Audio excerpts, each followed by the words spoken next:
Good morning, good afternoon, everyone. My name is James Bogart, Managing Principal of Bogart Wealth.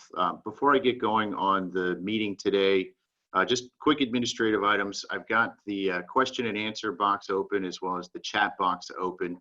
So feel free to ask questions. I'll do my best to answer them real time and live. Obviously beat me up, ask questions. All right, so just a quick introduction on Bogart Wealth. Bogart Wealth is a registered investment advisory firm. Our core competencies are financial planning, investment management, and tax optimization. Not that any one of the three are more important than the others, but I think it's really important to have a very concrete understanding of your financial plan, and it allows us to make better, holistic, comprehensive decisions. There are actually now 16 members of our team. We have 3 offices, one in McLean, Virginia, one in Houston, Texas, and then one in the Woodlands, Texas. Our mission is to help our clients achieve financial peace of mind by preserving and maximizing intergenerational wealth. Your kids, your parents are some of the largest variables of anyone's financial plan. We've made it part of our firm's culture to give your children access to certified financial planners. I very frequently will say, what would you do differently now that you know what you know, but back in your 20s or early 30s? And we can have a very material impact on helping the kids get into a better place in life by making some decisions early on. Now, part of Bogart Wealth's why is to educate. And so we have our retirement cash flow optimization plan. It's an 8-part series that we've been doing for a couple years now. And we do one on talk on the retirement planning timeline, one on retirement income planning, one on Social Security and Social Security strategies, one on tax and tax optimization strategies, one on estate planning strategies, the one that we're doing today, which is net unrealized appreciation and post-retirement strategies. We have one on long-term care and long-term care insurance, and then one on Roths versus traditional IRAs and 401ks. I'm now doing all of these digitally via Zooms, and we're actually recording them. So as I continue to do them, you will see them recorded, and we have the ability to send them out afterwards. And we've been adding additional topics based on things that are happening in today's environment. For example, we did one on the Secures Act. We did one on the CARES Act. If there's a topic you'd like to hear us talk on, please feel free, send us a note, send me an email, and we're more than delighted to add that into any of the future topics that we do. All right, so today's talk is specifically talking about net unrealized appreciation. NUA is the acronym you hear commonly talked about. So we're going to talk specifically about NUA, what it is initially. Then we're going to talk about some of the post-retirement strategies to be thinking about, how it can incorporate with an estate planning strategy, some tax strategies around it, as well as some cash flow strategies. And then we'll get into things like good till cancel orders, as well as covered calls. And then if I haven't answered any questions along the way, I'll wrap up with additional questions. All right, so before we talk about what NUA itself is, it's important to talk about account types and account structures. So for example, qualified accounts. Qualified accounts are really talking about your 401k accounts. It's a traditional IRA account, 403Bs, 457s, it's retirement plans. And so we talk about the benefits of them first, which the first is you're able to put money in on a before tax basis. So if you're over the age of 50, you can put up to $26,000 in 2020. And let's just say, for example, you make $200,000. So if you make $200,000 and if you put money into an IRA account, let's just say it's $26,000, you max it out. Well, that means that the taxable income that you're going to show is $174,000. So it's reducing your taxable income at the highest brackets. With 401k plans, you don't pay any tax on gains or appreciation until you pull the money out. You don't pay any tax on dividends, and obviously you're going to get the benefit of the company match. Now, with qualified plans, there are some negatives. So the first is there's what's called an early withdrawal penalty. So if you're under the age of 59 and a half, there's a 10% penalty. I'll talk about some exceptions in a minute, but generally there's a 10% penalty to take money out of qualified accounts. You do also pay tax on every dollar that you've put in, plus the gain off of it. So when you take the money out, you pay ordinary income. And ordinary income rates are the same as if you had earned it. So ordinary income rates are the highest marginal tax rates you'll be in. And then also a negative that we see is that when you reach that magical age of 72, you're required to start taking money out of retirement accounts. They're called required minimum distributions. Sometimes you'll hear me call them RMDs. And there's a pretty hefty penalty for anything that you miss. It's 50% of any amount that you're obligated to take out if you miss that. So RMDs are very, very religious in terms of making sure that we maximize that amount. Now, I compare qualified accounts to what we call non-qualified accounts. And so with non-qualified accounts, these are after-tax accounts. Your checking account's a non-qualified account. If you have a brokerage account, that's a non-qualified account. And all of the money that accumulates here is again, on an after-tax basis. So you first had to earn it, then you had to live, and then you had to save. So typically it's the last place that we see wealth getting accumulated. You do pay tax on dividends when they're paid, even if they get reinvested back in. So if it's like a DRIP account, then if the dividend's being reinvested back in, you're still going to pay tax on the dividend. You do pay tax on any of the appreciation or gains when you sell in non-qualified accounts. And then obviously you're not going to get the benefit of a company match. Now, there are some positives though to non-qualified accounts. First is they're not subject to math for early withdrawal penalties. There's no age 59.5 restrictions. They're also not subject to required minimum distribution calculations. And then lastly, any of the appreciation is taxed at capital gains rates. So if we hold it for longer than a year, it's at long-term capital gains rates. Long-term capital gains rates are always lower than ordinary income rates. So we talk about these two different account types to be able to set the stage for what net unrealized appreciation is. And so net unrealized appreciation is an opportunity when you've retired or separated from service after the age of 55 to move assets from the qualified environment over to the non-qualified environment. So in order to do so, you have to pay ordinary income on the basis, so what you would have otherwise bought those shares for. It then moves them out into that non-qualified environment to then be able to pay long-term capital gains on the appreciation. Now, this is specifically talking about employer stock.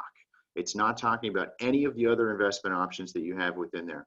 Now, a lot of times we talk about the benefit of ExxonMobil savings plan, for example, because ExxonMobil does keep a record of every single share that you've ever bought. But a lot of other plans that offer employee stock also have the ability to look at NUA. And it's something that in conjunction with an overall financial plan, we should make sure that it's not a value add that we don't want to be missing out on. So in order to do or declare NUA, you have to do what's called a lump sum distribution. That's very different than the lump sum election from a pension program. A pension program is a totally separate bucket. We're only talking about the 401k plan today. And so with the lump sum distribution from the 401k, you have to attain what we call a trigger event.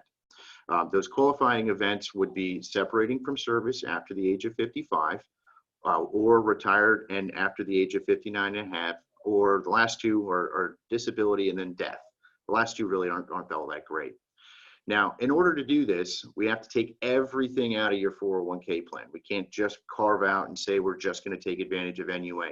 So you have to move everything out, and I'll show you what the respective buckets look like. But the point is that you're making a decision to take everything from the 401k. We're going to declare a portion for NUA, and then everything else would move into an IRA account.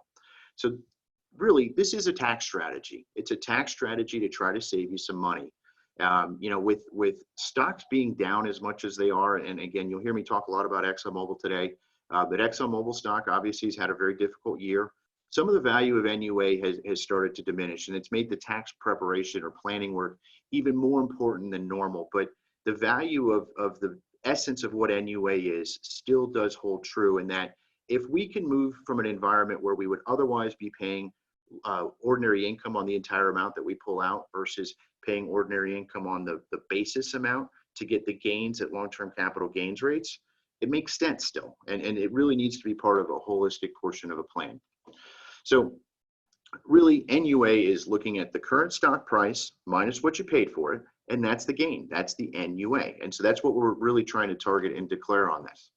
And when we look at NUA, what we're doing is we're categorically going to take the shares that would move into a non-qualified account here. Now, in this example, we're calling them a joint account, but it's a non-qualified account. It could be an individual account. It could be a trust account. And we're going to pull those shares and we're going to move them into a separate bucket. And then everything else would stay in an IRA. Now, we already talked about the qualifications, but I can't beat this point enough.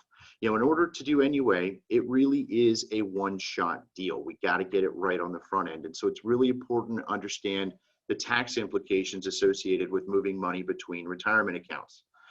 We have to do the entire distribution within 1 calendar year. So it's very, very careful on timing of when we do this, because let's say, for example, right now we're doing some rollovers for some retirees, but let's say their dividend hasn't paid yet because the stock just went ex-dividend. Well, that means that we're going to have to do a follow-up call to get everything out of the plan within this calendar year. So it's really important to make sure we get that part right. And then, as I already talked about, but you have to have reached the age of 59 and a half or separated from service after the age of 55, or death or disability. Now, I want to come back and talk about that 59 and a half piece really quickly. And the reason that matters, let's say, for example, you want to leave your 401k at your employer plan after you've retired. And let's say that you're now in your 60s. Well, if we do any level of distribution, meaning we've taken money out of the 401k plan after you've reached the age of 59 and a half, we disqualify the ability to do NUA. So I bring that up because it's important as we talk about cash flow strategies to make sure that we understand where the cash flows are going to be coming from once we've attained that age 59 and a half and separated from service. Now, on the flip side, you actually have the ability to leave your 401k at your 401k provider, Voya for ExxonMobil people.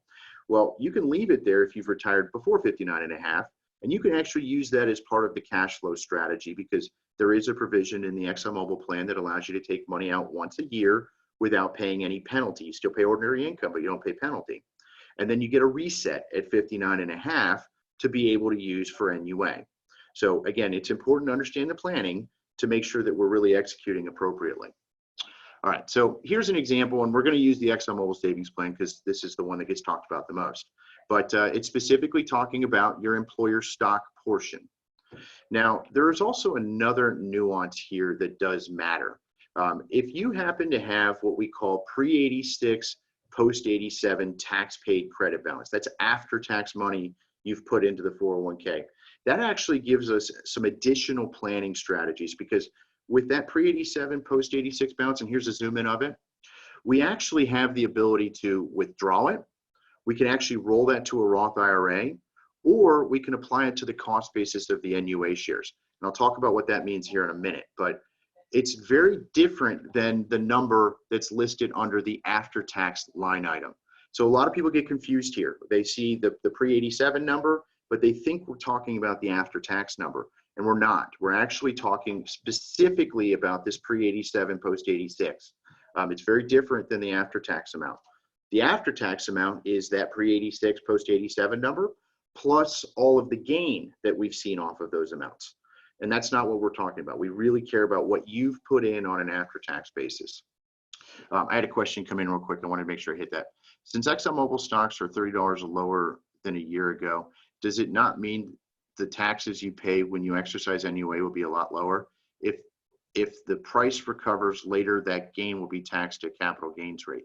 Yeah, so with NUA, we're paying tax on the cost basis. So we pay ordinary income on what you would have bought those shares for.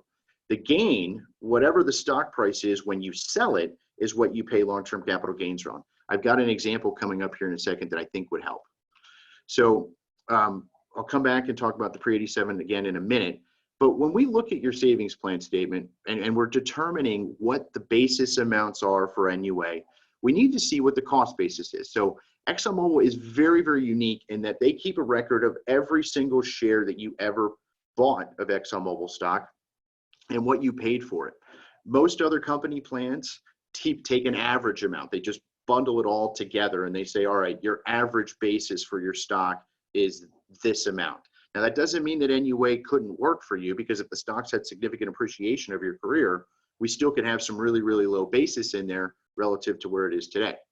Now, with ExxonMobil, with declaring NUA, we actually have the ability to select which share basis ranges we want to use. And so that's where, to me, the no-brainer is NUA still makes sense, especially if you've got some really low stuff, 11, 12, 13. I saw somebody had $3 basis. That's obviously a longer-term employee. But you guys still have some low basis in there. And even though the stock has come down recently, that doesn't change what we would pay ordinary income on in terms of the basis. Ultimately, what changes is the amount of gain that we have off of it that would be otherwise subject to long-term capital gains rates. Now, I'll get some examples I think will help make this a little bit more clear. But I think, it's still important to realize that NUA still makes sense. But the question ultimately becomes, at what dollar threshold do we cut it off? Now, what does not make sense in any way, shape, or form is declaring NUA on shares that are above the current market price. So right now we kind of have a cap just because of stock prices coming down, specifically talking about ExxonMobil. We wouldn't declare NUA on anything above $45 a share right out of the gate, because that just doesn't make sense to pay ordinary income on the cost basis above the current market price. You'd immediately be having a loss position in there. That just doesn't make sense. But at some point in there, between your low basis stuff all the way up to 45, I'm sure there is some magic there. All right, real quick, while we're just on this page, it's important to understand where you're making your contributions. And as we're still working, we want to look at these numbers here, specifically what you're putting in on a before-tax basis, what you're putting in on an after-tax basis, and then if you're over the age of 50, doing a catch-up contribution. We also want to look at where you're contributing and what your current allocation is. This will all depend based upon your risk profile, but I do believe in seeing some level of diversification. Now, this particular annuitant clearly did not want to buy any more stock, and they stopped buying stock, and they were diversifying within other options. I think it's very important to be diversified, especially as we talk about life on the other side of COVID-19. Now, the catch-up contribution, just real quick, it's important once you've reached the age of 50 to make sure that you put that, you add that contribution portion in. It does not automatically happen. So in order to make sure that you're doing the catch-up, it specifically lists a dollar amount. It's not a percentage. So like these other contributions are all percentage based. The catch-up is all specific to the dollar amount. All right. So once we do the full distribution, you're going to most likely have multiple buckets that come off of this. So you're going to have the low basis shares that we declare as NUA shares, and those are going to go to a non-qualified account, joint account, single account, trust account. You're most likely going to have shares that are above the price that we want to execute for NUA, and those would go into an IRA account as shares. And that's one thing I haven't mentioned yet. But when doing NUA, all of your shares stay as shares. We're not liquidating any of them in order to execute this, specifically talking about the stock. Now, anything else, any of the non-stock investments, those would be cashed in, and that would come in the form of a check as cash. And then if you have any of that excess tax paid credit balance, if you have any Roth 401k money, all of that would flow from the Roth 401k over into a Roth IRA. So theoretically, you could have 4 different buckets that flow out on this after we're done. And so using that previous savings plan, this is just giving the example. So this individual had 4,696 shares that we flowed over, and it went into their trust account. They had a remaining 379 shares. That was some of the higher basis stock that came out that went to an IRA account. Everything else, all of the non-stock investments came out as cash that went to an IRA. And then they actually had some excess tax paid that went over into a Roth IRA for them as well. But very simplistically, what we're trying to do is look at this in terms of what would the money otherwise have been doing. So if you don't execute NUA and you just leave everything in the savings plan, 100% of it is going to get taxed at ordinary income. Whereas with NUA, we're paying ordinary income on the basis to have all of the gains be taxed at long-term capital gains rates. So it's important to know NUA is a tax strategy. That is it. I've never seen NUA make or break someone's ability to be retired. We're going after the difference between ordinary income rates and long-term capital gains rates. That is it. And here's just kind of an example to quantify this. Let's say you've got $500,000 worth of stock, and that would categorically be determined to be NUA stock. Let's just say the cost basis on it is $50,000. It's got $450,000 of gain. So in this example, if we were to take $500,000 worth of stock out, that's all at ordinary income. Whereas with NUA, we pay ordinary income on the $50,000, and then the long-term capital gains rates are at $450,000. So the gain portion is on the $450,000. I had a question that came in. Do the IRA shares go into the same account as the rest of the money?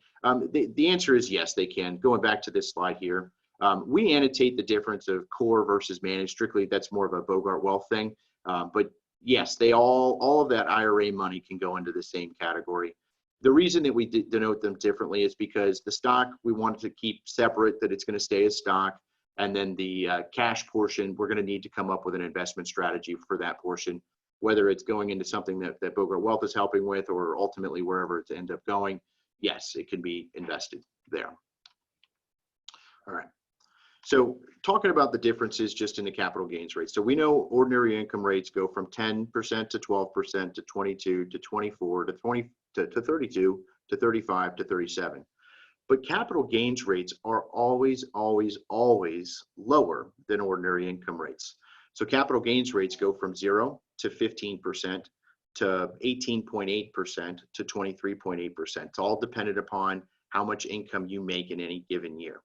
But one of the strategies that we want to talk about is where is your need to sell the stock versus your current income. So for example, if you happen to be in a real high income year, and we know long-term capital gains rates are going to be 23.8%, but the next year, let's just say, for example, you retire, and the next year you're going to be in a lower bracket. Well, frankly, if we can capture 0 or 15%, that's a great tax strategy to look at, and ultimately should impact some of the timing potentially of when we need to sell.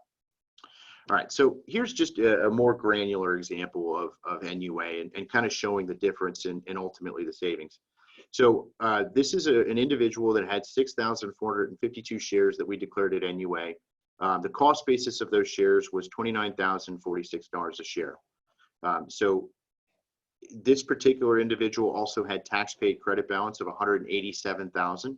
So he was able to use the 187 to offset the 190 of cost. So remember that basis amount. And so he had a taxable portion of about $3,000. And ultimately, he's in a higher bracket. He had to pay 40% on it. So he owed $1,200 in taxes. Now, the value of those shares, now we just assign a hypothetical value at $50 a share, optimistic that we'll get back to there in the relatively near future.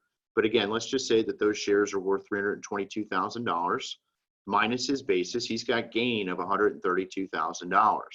So when he goes to sell these shares at 15%, presumably, he's going to owe an additional $19,879. Now, by the way, this gain portion is all based upon what we assume we sell the stock at. If we wait and sell the stock a couple of years from now, and hopefully we're getting in the 70s or 80s, well, yeah, this gain portion becomes bigger, and it makes the benefit of NUA even larger. But let's not get too extreme when it comes to the example. I wanted to illustrate a more relative environment, and let's just assume we sell at $50 a share.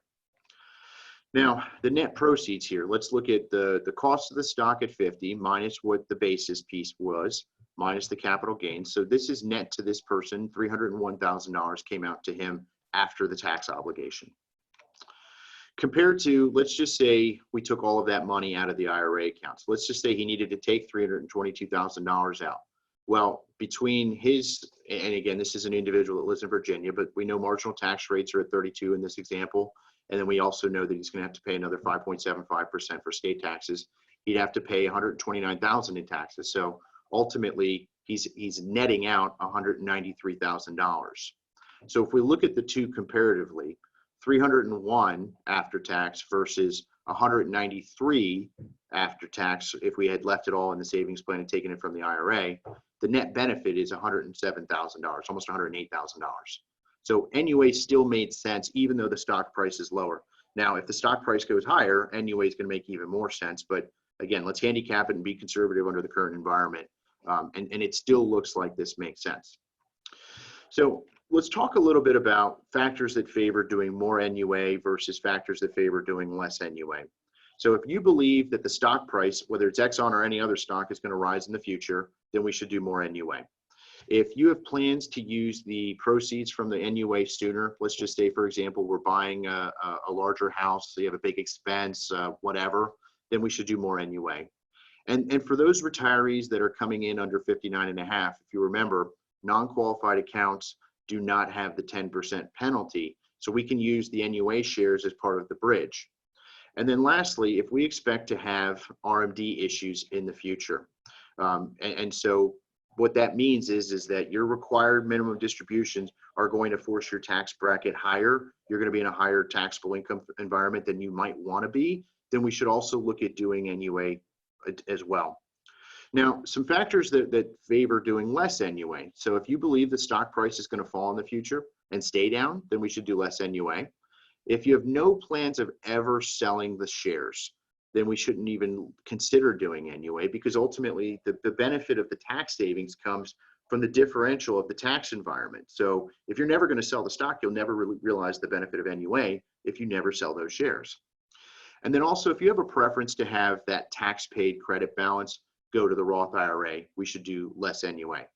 Now, what we're finding is there are a lot of households that have large tax paid balances that ultimately are going to be higher than we do with NUA. I still believe NUA makes sense to a certain extent. And then we also should look at any of that excess amount going over into the Roth IRA. Now, the reason for this is because we are very sensitive to these required minimum distributions and what they do to households' long-term tax strategy. And so one of the ways that we can really help manage the RMDs is declaring NUA up to a certain point. If we have excess amount of tax paid, have that go over to the Roth IRA. I wouldn't by any means say that it makes sense to have all of it go to the Roth IRA and just completely give up on NUA. And the reason really is the differential between marginal tax rates as well as ordinary income rates. And again, we have to model out what they're going to be in the future as well. A question on what about tax savings on dividends from NUA stock? Actually, I'm coming up to that real quickly. So one of the reasons the question really is coming into the difference between long-term capital gains rates and qualified dividend rates if the shares are in a non-qualified account versus if they're in a qualified account. So said another way, going back to this slide here talking about dividends. So capital gains rates also apply to qualified dividends. If the NUA shares come out and they move into a non-qualified account, then we know the dividend rates are going to follow the same suit. So 0%, 15%, 18.8%, and 23.8%, dependent upon your tax bracket. If they're all in the IRA accounts and you ultimately want to use the dividends as part of your cash flow strategy, well, you still can do that, but because we're pulling money out of an IRA account, we're going to pay ordinary income rates on all of those. So if you're making over $170,000 a year, you're going to be in the 22%, which is obviously higher than 15. So if the dividends are part of the overall strategy, then absolutely we should be looking at still declaring NUA to use that as part of the cash flow strategy as well. Great question, thank you. All right, so some advantages versus some disadvantages. Advantages are that NUA is going to be taxed at the long-term capital gains rates. They're not subject to those required minimum distribution rules. They're never subject to the 10% early penalty tax. And you can offset the cost basis with the tax paid balance. Now, some disadvantages are that the cost basis is taxed at ordinary income rates. There is no benefit of the tax deferred growth once you've taken them out and moved them into the after-tax environment. Obviously, we're going after long-term capital gains rates as opposed to ordinary income rates. And does lead to a significant amount of employer stock, which can potentially influence someone's weighting in their portfolio. And some would view it as a positive, some would view it as a negative, but the dividends are taxed as qualified dividend rates annually. So if you're in a situation where you don't want the dividend income, then yeah, maybe we shouldn't look at doing NUA now. We should delay taking it and doing it later. But if you're in a situation where you want the dividend and that's part of your cash flow strategy, then yes, we should look at doing NUA and getting those at qualified dividend rates. All right, so changing gear a little bit to talk about some pre-retirement strategies. Let's review your contributions and look at what you're doing before tax versus after tax. Let's review your NUA share cost basis versus your tax paid. Obviously, we will want you to save more.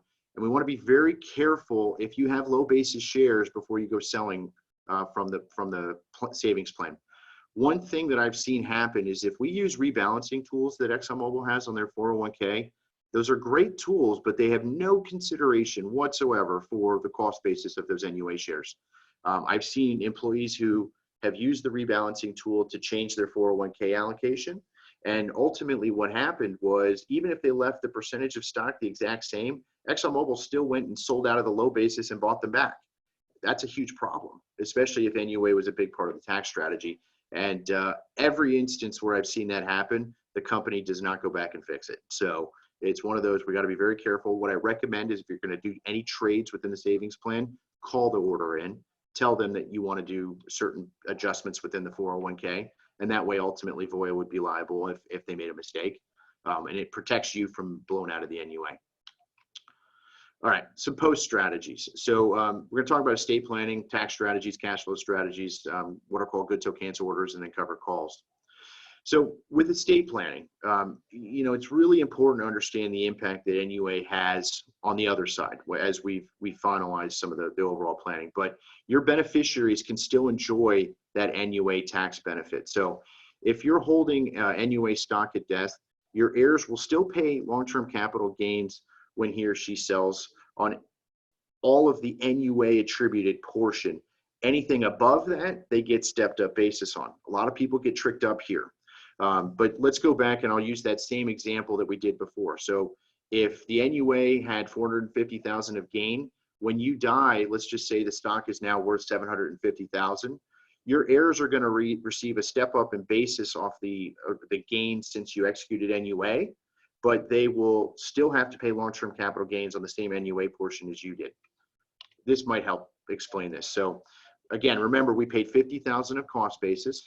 We had $450,000 worth of gain, and then $250,000 worth of appreciation after we declared NUA. Now, the reason this still benefits your heirs is because if you did nothing and left it all in the savings plan, you've now got $750,000 that's in a retirement account that they're going to have to take out over a 10-year period of time. Whereas with NUA, you still pay ordinary income on the basis. You did that. You had the gain portion, but this $250,000 gets complete step up in basis. Now, what ends up happening is, let's say it's $750,000 worth of stock. It would, while you're alive, you'd have to pay the gain on the entire amount. So it'd be, and now it'd be in this example, $700,000 worth of gain. But if you died, then the 450 still has to get paid as NUA. The basis just moves on that 750,000 of stock, moves up to 300,000. So the 450 of gain is still there. It's really important in your estate plan that you incorporate or that there's annotations that there's NUA stock there, because a lot of times what I've seen happen is advisors or the kids don't know that this is NUA stock, and next thing you know, the entire amount gets stepped up. It's definitely a category of gray area. Will the IRS come back and audit it? I'm not one that's okay with broaching into that territory. I'd rather have an annotation in the estate plan to know that these are NUA shares and that we're ultimately not hurting the kids from a tax perspective. All right, cash flow strategies. And so one of the things that we commonly have to talk about is how do we bridge the gap from 59.5 and before. So let's say you want to retire at 55, and we've got a 4.5 year period of time before we can start taking money out of retirement accounts.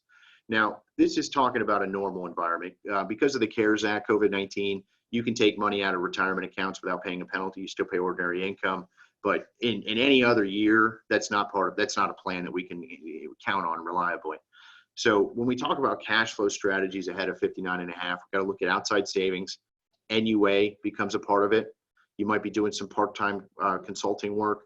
Or as I mentioned a few minutes ago, you can leave the savings plan at Voya and you can take distributions out once a year, penalty-free. You still pay ordinary income, but you can use that as part of the cash flow strategy. There is a tax provision called a 72T where you can turn a qualified account into a cash flow stream. The payments have to be exactly the same for 5 years, so it's somewhat restrictive in nature, but it does allow you to get some cash flow going if that's something you need.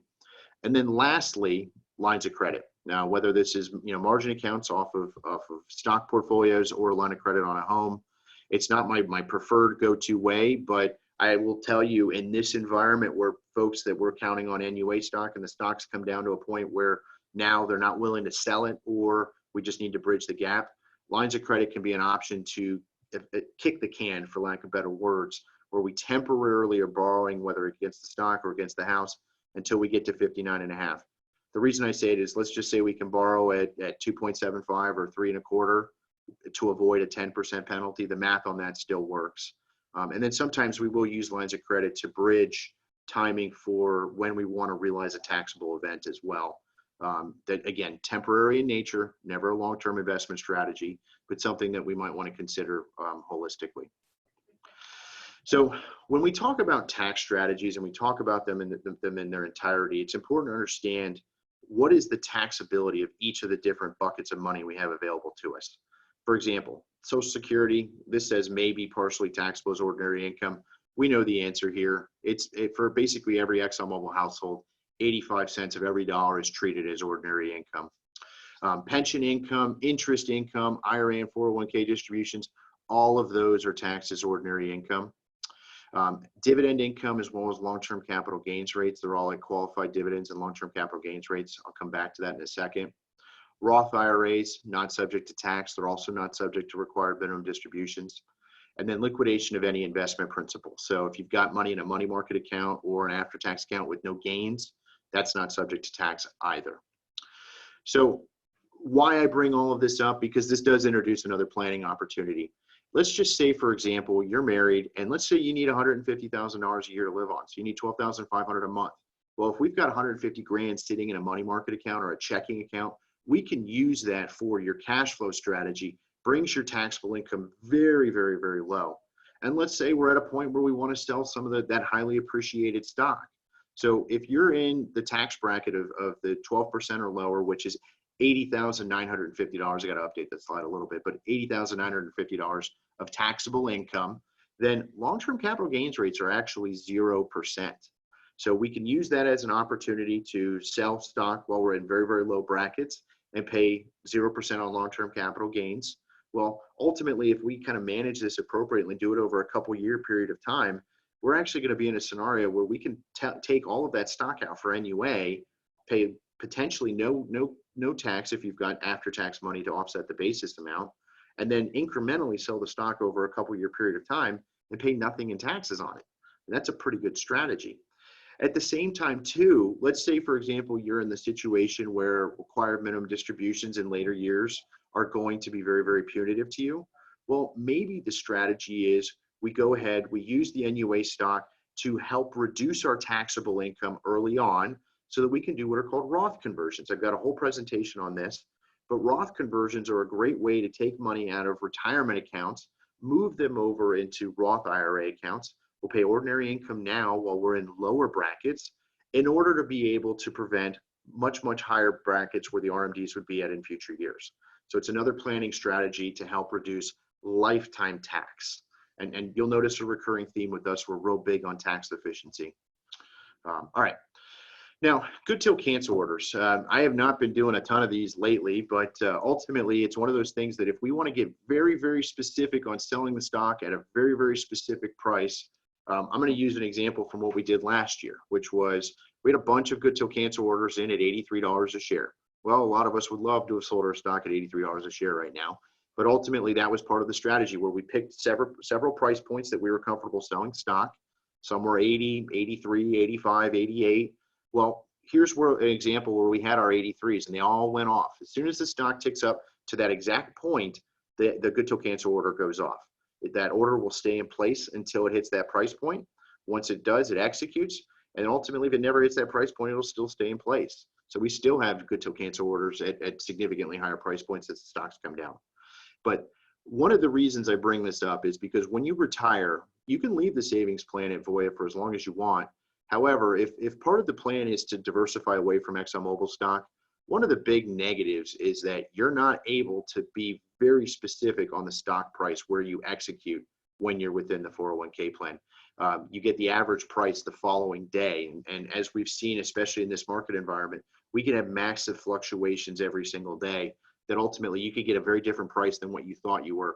Whereas if you take advantage, roll the 401k out, have it sitting in those respective brokerage accounts, you can use what are called good till cancel orders to be able to be very specific on the execution of where you want to sell the stock. And I think that it's prudent to have a diversification strategy in place at different price points that you're comfortable selling the stock at. All right, last thing I want to introduce is something called covered call writing. Now, covered call writing is another strategy. Again, you cannot do this while you are actively employed. You're forbidden from doing covered and call option strategies on ExxonMobil stock. But once you've retired, this is now something that you can do. And it's something that we introduced because while we're in a period of time where we're waiting to own the stock, or excuse me, waiting to sell the stock, excuse me, that you can get a little bit of extra cash flow that comes in while the stock is continuing to do whatever it's doing. Now, with cover call writing, you need to understand some of the terms. There's the strike price, which is the price that you're willing to sell the stock for.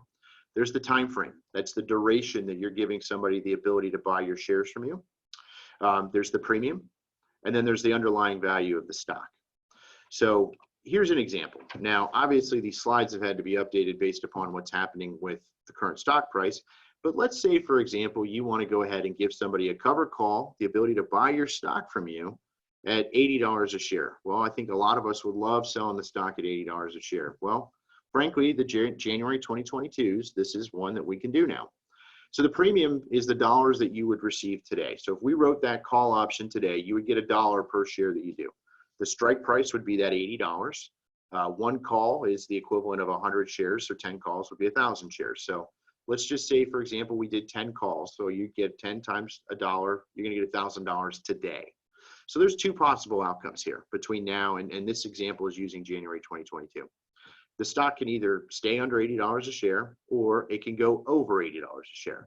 Well, frankly, we don't know the certainty in the future, but ultimately the risk is that if the stock stays down below, you keep the buck, you keep your shares, and you keep getting the dividends while they're still paying out. Whereas the other risk is the stock goes up above $80 a share between now and January of 2022. Well, you sell your stock at 80, you get $1, and you've given up on $4 worth of opportunity cost. I would argue that, frankly, getting the extra income right now, that's actually not that bad of an option. Even though I would say that I don't necessarily like doing these options that far away, but this is definitely one that's interesting to consider. This is just showing some of the different options for the January 2022. So, for example, the one that we just did was where showed you was at $1. But there are different price points. The lower you get, the closer to the current market price of the stock, the more you're going to get in terms of premium. So, for example, you could do a January 2022 for $6.30 a share at $50 a share. So you would get $6.30 today. And what that's doing is it's obligating you to sell your stock at $50 a share between now and January of 2022. That may or may not make sense.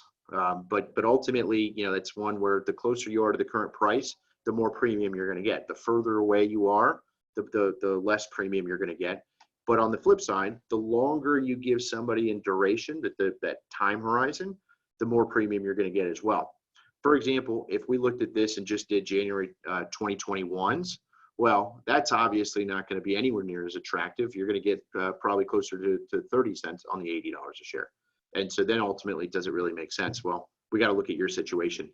I do like cover calls, though, for a diversification strategy. I do like cover calls to generate a little bit of extra income now versus in the future. The challenge ultimately is it forces us to keep some of the stock. So we talk about the advantages. As I mentioned, you earn a little bit of extra income while continuing to retain the stock. It provides some level of downside protection to the extent that you get premium in today. It is a great strategy to help us diversify away.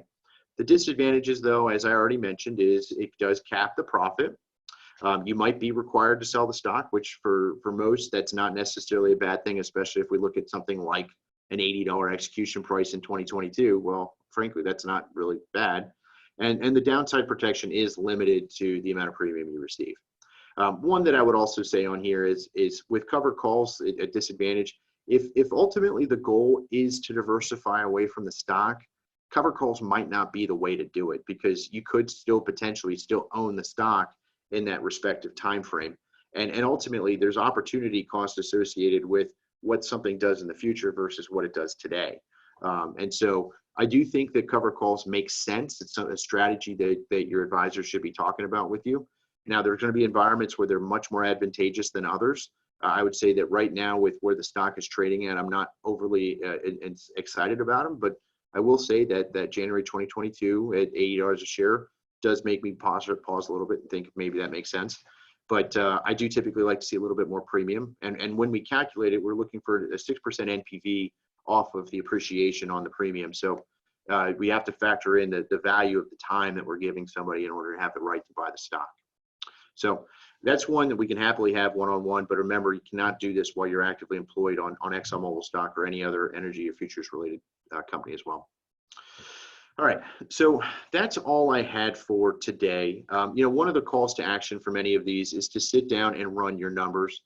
We do a very, very high-level comprehensive plan where we go through the details of NUA for your situation. We'll talk about Roth conversion strategies, as well as tax optimization and tax saving strategies to be able to help you with stewarding kind of that next chapter of life. Absolutely no cost, absolutely no obligation. Please feel free, take us up on the opportunity. Mindy's going to follow up with everybody and just see if you had any questions. But along the way, if there's anything that I can do, I can be a resource for you, we're delighted to. And we're going to continue to do these educational events. My next one's going to be next Wednesday, and I'm going to be looking at different options there as well. And somebody just asked, was this call recorded to share or listen again? Yes, these are recorded. Mindy will send out the recording as soon as they are available. And oh, I see a couple other questions potentially coming in. But yeah, definitely, this is recorded, and feel free, you can send it to colleagues. I have no qualms there. My goal is to educate as much as possible here. Question. I'll reach out on this last question here and talk there. When it comes to talking about Bogart Wealth's investment strategies, I'll talk about that more one-on-one. Happy to do it. Thank you all very, very much, and stay safe, stay healthy, and we're very, very delighted to be a resource for you. Thank you.